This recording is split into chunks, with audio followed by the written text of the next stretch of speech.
Hey everybody, it's Dimmer Dano again.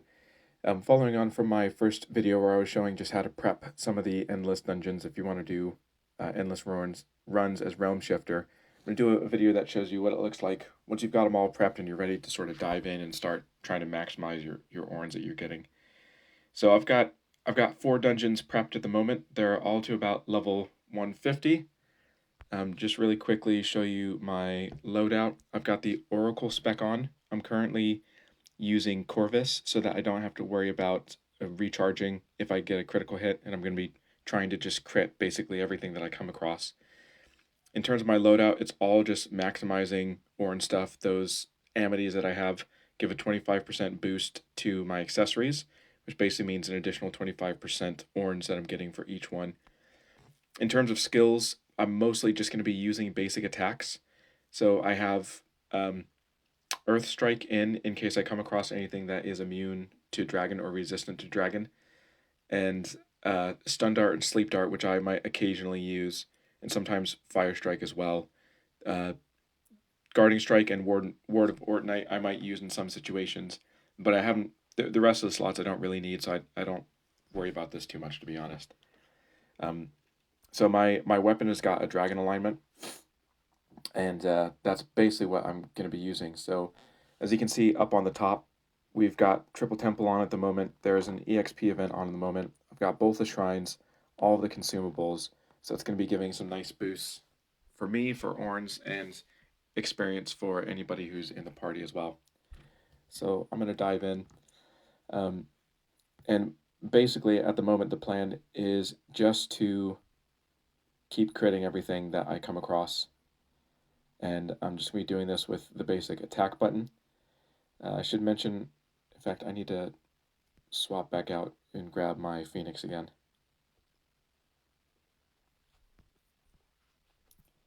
So I've got Deific Channel up at the moment.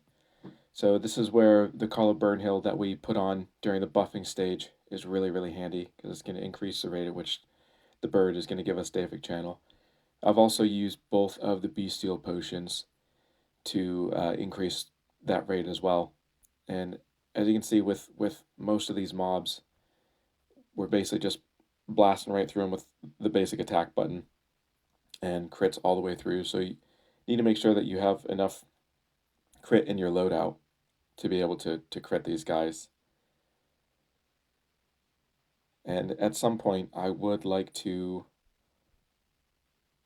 take some mana potions just to restore my mana to full level, but I'm waiting for an opportune moment. You wouldn't want to try and do that against Bayo, for example, because they do have the ability to kill you. So I'm basically waiting for a mob that relies on physical attacks, relatively weak mob, potentially one that I can try and put to sleep. But even if I manage to find just a relatively weak one, then I'll just go ahead and use a mana pot for that. You want to be really careful of any mobs that can cast confusion on you. Just need to kill them straight away, because they do become dangerous in that if they cast confusion and then subsequently you get a dot cast on you, you might not be able to clear it with a panacea, for example, and that'll end your run. Right now, so I've got Fallen Realmshifter. You want to be careful with these, because if you knock them down into red line, they become really, really dangerous. But because I've got a few crits in a row, I have all my buffs up, I'm pretty confident I can kill him just with a critical attack, so I'm going to do that. And that seems to have worked. If I don't think I can kill them in one hit, then I will stun them and start wearing them down. But in that case, that was okay. And as we're going through, just kind of pay attention to some of the orn numbers that I'm getting. So this is just a basic boss. And we see 415,000 orns. 418,000, and the party experience is pretty substantial as well. So as I mentioned, I had prepped 4 dungeons for this before I popped all my shrines and consumables and everything. And I can sometimes get runs that go sort of into the 300s, so floor 300 and above. So what I tend to do is if I've got 3 or 4 dungeons, I'll try and get those to about 150. Is at that point, you're you're getting good gains in terms of your orns, but you also know that you can spend enough time in them to actually make use of the full hour that you have for the shrine. And then what I'll do is basically just carry on until something kills me. I do a little bit of gear swapping throughout. So I have another bow which has an earth enchantment on it, um, which is it's not a trialing bow. I think it's just one of the celestial bows. So when I equip that, it's obviously going to reduce the Orn gains that I'm getting. But what I find is that sometimes you come across a mob, particularly once you get past floor 300, that is just zeroing out your attacks because of the dragon alignment. And so in those cases, I'll basically just accept I'm going to lose a few Orns for that one. Um, put the celestial bow on, kill it, and then put my Orn gear back on and back into the dungeon. I think there's a lot of debate about that, whether you're better off just basically going as fast as you can until something kills you and then carrying on. Um, I think it just sort of depends on how many dungeons you have prepped, how much time you have left on your shrine, variables like that. So, I find generally with this method, if I get a few good runs in, and if there's an Orin event on, sort of all the stars are aligned, I can sometimes get like 150 million Orns in an hour. I think the most I've ever done was about 180. But bear in mind when people are saying giving these big numbers of Orns per hour, what they're not including is however much time they've spent preparing all these dungeons. So, excuse me, sorry.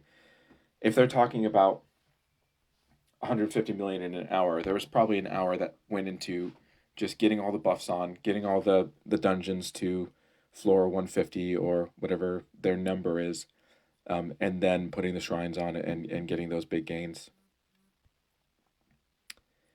I would say in terms of when you're preparing the dungeons, sorry if I've mentioned this already, but and you want to go through a certain number of floors before you then put all your shrines on. Unless if you got money to burn or resources to burn and you can put shrines on the whole time, I mean, you can do that as well. You won't be as beneficial on the lower floors, obviously, but anyway, when you're prepping the dungeons, presuming you want to wait to use your shrines, then I would say try and get them about halfway of what you think your max is if you've got 3 or 4 dungeons. Two other things I have to mention. Number one, I'm over Ascension level 50, so obviously my stats are pretty high. Second thing I want to mention, I've got a really good gear set. It took me a long time to put it together, so I'm getting really good Orns because of all of the Orn boosting gear that I have, but I've also got a decent amount of survivability just because I've put together a really good gear set. So I think getting all this gear together was probably about like 6 months of gameplay and getting the Band of Gods at a slightly higher level. That's just lottery basically when you're doing dungeons. So there's no way to gauge really how long that's going to take. But the rest of the gear is a bit more predictable. And like I said, it was about 6 months to get this all pulled together. But now that I've got it, obviously, grinding Orns is easier than it's ever been. So let's see. Now we're up above floor 250, and things are kind of going well. I don't want to jinx myself, but I am starting to look for a mob that I can put to sleep just for a mana pot. And this guy, I'm just checking the codex. Doesn't say that he is immune to sleep. Yeah, there we go. Got him to sleep. So when you've got a mob to sleep, you can replenish your ward if you're missing a little bit. And also a good time to drink some mana potions. So that's what I'm going to do. When you're running with Corvus and you're just using basic attacks, you don't use a lot of mana because it's only when you're coming across mobs that are resistant to whatever enchantment you have that you need to use something else for the most part, or Ward of Fortnite to restore a bit of ward. So it's not a huge issue. And with Corvus as well, when you start getting the crit chain built up, I think the maximum multiplier that it gives you is it will double the damage that you're getting. Um, so until you miss something, basically, you've got a nice bonus on all the damage that you're doing, and this really helps you fly through. Oh, this guy might give a decent amount of orange. 1.6 million, 2 billion party experience.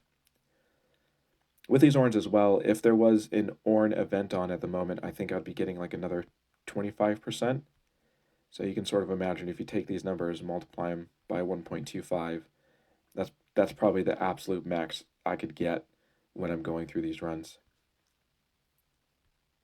And I'm just hoping we come across a Berserk boss. See if we can really get some big Orn numbers. And somebody has just put a defense debuff on me. So again, if I can find a mob that's not too dangerous, I'm going to try and use Ichor to get rid of that. Let me see, does this guy... Yeah, he doesn't go to sleep. And I'm at the stage as well, where sometimes you can kind of say, well, I don't think this one is really going to kill me, so I'll just take my chances and just use something. But I've always found it, you get to this stage, you know, everything is dangerous, basically. So you really want to pick and choose where you think you're going to take a little break. I think I can get away with it with this guy. Famous last words.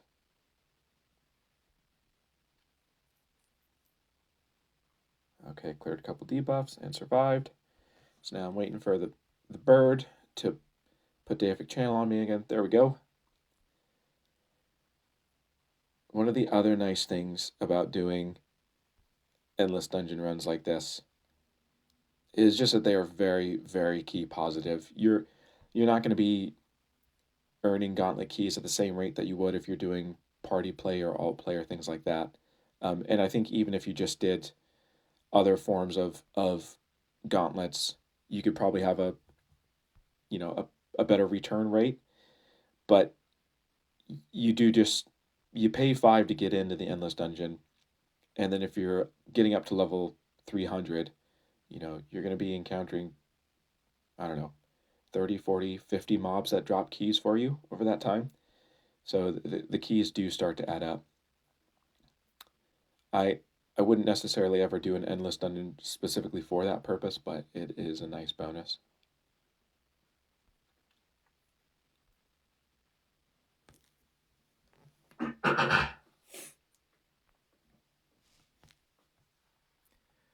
The other thing you have to be a little bit careful of at this stage is sometimes things are going well, you can get in the habit of just hammering the attack button.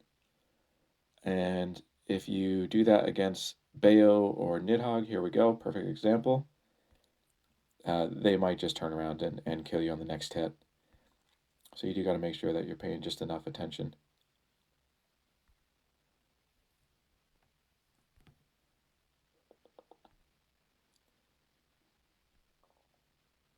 Not a huge fan of Nidhoggs because I just think they're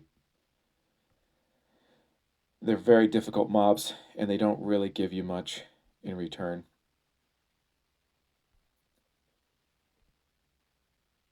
Right, okay, so you can see we're getting close now to floor 300. So this is a pretty good run. I mean, anytime I get up above floor, I don't know, 280, I'm happy with that. I think the furthest I've ever gone on Endless with my full Orn gear was like 350. And I think my absolute best with my best gear on was like 485 or something like that. So sometimes what I will do is if I've got one dungeon left, oh, there we go, sorry. I just mindlessly attacked him when I need to be earth striking. And this is definitely a case because he's not going to give me a ton of orange, but I'm at such a high level where dying now, it means I'm going to have to reset the orange that I'm getting. I'm actually going to swap out for my celestial earthen bow and just drop in and just kill him. Remember that if you've damaged a mob, you exit the endless dungeon and come back in, they're back to 100% health. But um, I think it's going to be worth it. There we go. So the reason that's hitting harder is because A, it's a stronger weapon, but also B, I have the enchantment on the bow itself, which means that instead of using a skill, I'm just using the basic attack. And as far as I know, the attack button has the highest penetration value, or what we call the M1 value in the damage formula, which basically means there's a much higher floor for the damage that you can do, or it's a safer floor. Yeah. So anyway, now I am back to just beating these guys up. I totally forgot what I was gonna say before that Nidhogg popped up. Okay, so now we can see I've got Deific Channel up, but my ward has dropped. So I'm gonna drop back out, and I'm gonna grab my Steward Golem again. And again, this is where people might say it's just not worth your time to drop out and be making all these changes. I just kind of think I'm at this level where if I find the right mob, I can be earning 5, 6, 7 million orns per kill.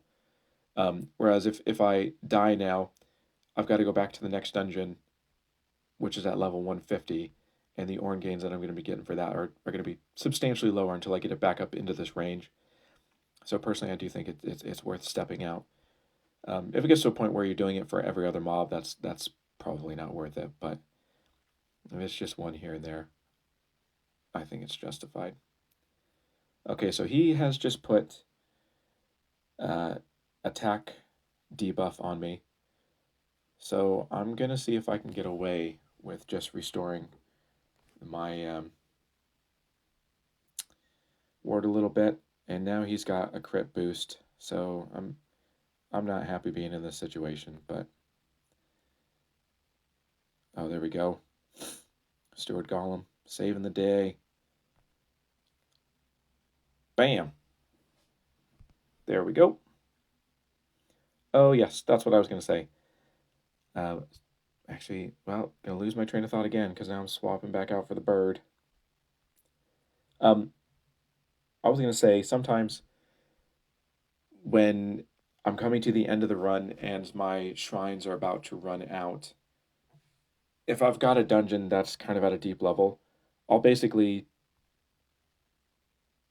change my Orn gear for just my best gear and see if I can turn it into a personal best run, just in terms of the floor that I managed to get to. Okay, let's see if we can get him. There we go. 1.8 million Orns.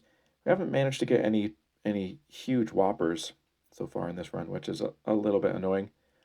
I'd like to be able to show you guys, like 5 million Orn or something like that.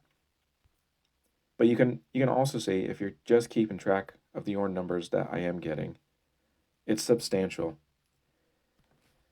So, okay. Nidhogg, I've got Deific Channel up. My ward has dropped quite a bit. I'm getting close to the stage where, despite best intentions, I might end up just dying anyway. Let's go this guy, and actually might as well put a shield on as well.